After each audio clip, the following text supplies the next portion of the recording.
Сәлем достар, қалдарыңыз қалай? Достар, бүгін біз сіздермен осындай өте дәмді болып шығатын кекстарды дайындайтын боламыз. Ең алдымен ыдысымызға жұмыртқамызды шағып аламыз. Және де үстінен қантымызды салып, венчиктің көмегімен араластырып аламыз. Және де үстіне ерітілген сары майымызды салып, араластырып аламыз. Және сүтімізді, бір кесе сүтімізді құямыз. Достар, керекті мөлшерінің барлығын астында описание бөлімінде жазып қалдыратын боламын.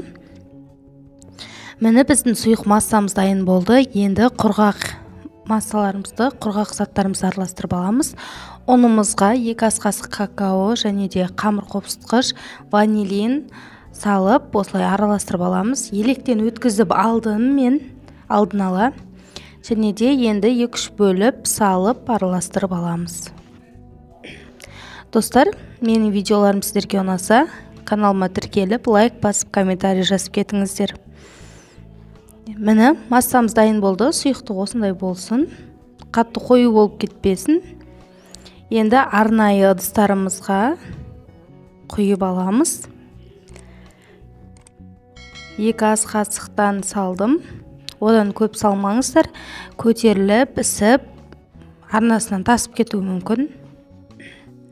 Міне, кекстеріміз өте дәмді болып, және жұмсақ, арасы толығымен піскен. Міне, арасы толығымен піскен, өте жұмсақ.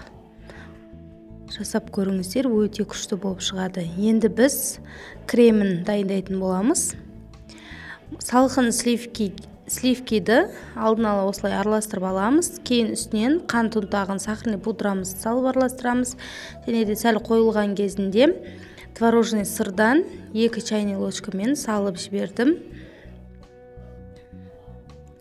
Міне, креміміз де дайын болды. Осылай төгілмеген кезде крем дайын деген сөз. Енді кекстеріміздің жаңағы ісіп көтерілген жерін алып тастасаңыздар да болады. Егер өзіңізге шаймен дайындап жесеңіз, алмай-ақ жасай берсеңіздер болады. Міне, алдын ала бөлініп, мен арнайы осындай ыдысына салып жасадым.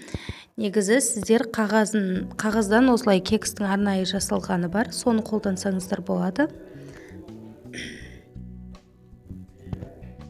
Міндетті түрде жасап көріңіздер. Өте оңай, әрі өте дәмді. Шаймен жегенде балаларыңызға, отбасыңызға жасап берсеңіздер, өте сүйсініп жейтін болады.